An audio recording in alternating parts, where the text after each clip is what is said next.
SUVs peak, oil diseases caught on foreign soil, bird flu, swine flu collided into Nibiru. Gay people marrying, teaching, adopting, made all of our kids turn gay, bringing up on Judgment Day. Terrorists are terrorizing, calm down, all the launch nukes, uh-oh, the end is here, have no fear, let's have a last beer. The prophecies are right. 9.7 earthquake, large hadron collider, the end's inside. Could be the end of the world as we know it. Might be the end of the world as we know it. Could be the end of the world as we know it on Channel 9. The polar caps began to melt, destroying all the ocean shells, freezing over in hell. 2012. Hey, crazy hobo ranting, Bible code in Heaven's Gate, Antichrist, smallpox, dirty bomb, SARS. Wait a second, experts say never mind, right? While last week may or may not have signaled the end of the world as we know it, fair to say it will go down as one of the more incredible, incredulous, incomprehensible weeks of earth-shattering news here in America since we all learned Kim Kardashian was not a demon spawn sent to break the will of all mankind.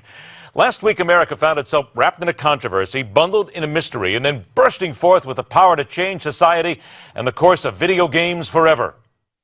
It was South Carolina, the state that is the center of all this controversy was the first state to secede from the Union and began the Civil War. And it was designed for the Confederacy of the South, so the Southern Confederate States, which declared that they were going to be their own separate nation, and that was what began the Civil War in America in 1861. So, the 1860s, sorry.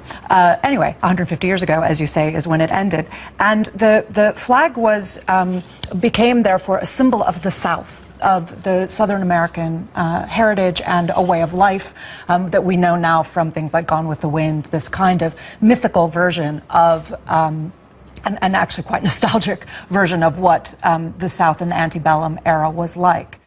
When I was a teenager back in the 1920s, I knew a kid who worshipped the Confederate flag, and I could never figure out what the big deal was. I mean, a flag representing a hardy band of traitors, insurrectionists, and fans of human bondage that sought to shred the United States of America. They lost the war that could have been avoided, so were directly responsible for the killing of millions of their own countrymen and women, led by several flags, almost all of which were based on white supremacy.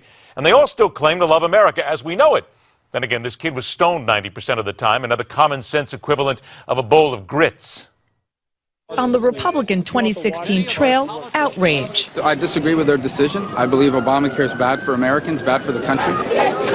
Even though the Supreme Court's decision was written by Chief Justice John Roberts, a Republican appointee, conservatives like Mike Huckabee spoke of an out-of-control act of judicial tyranny. And every GOP presidential candidate renewed promises to dismantle Obamacare. We still need to replace and repeal all of Obamacare. This election in 2016 for the House and the Senate and the White House will give you a chance to stop Obamacare.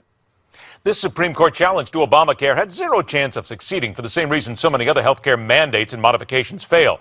We as voters have been electing the same frauds for decades who have failed miserably to dig into the real heart of health care reform. The rip-off insurance companies and their sycophants, which include politicians on the take, lobbyists making backroom bucks, and drug companies conspiring to mark up much-needed drugs 50,000% just because they can. If anyone had ever made health care a priority before Barack Obama showed up and bamboozled America with this shell job, we wouldn't be in this mess. We have no one to blame for the president doing a victory lap on this one but ourselves. Well, the Supreme Court has issued a decision today, but it will not end the conversation about what marriage is and why it matters for America. It's just completely overwhelming in like the best way possible. Love just won. In the places where marriage, where the American people had the opportunity to vote on this, they strongly voted to retain the understanding of marriage that has been that in our law throughout our history. So this is an unfortunate curtailment of that democratic process by the Supreme Court today.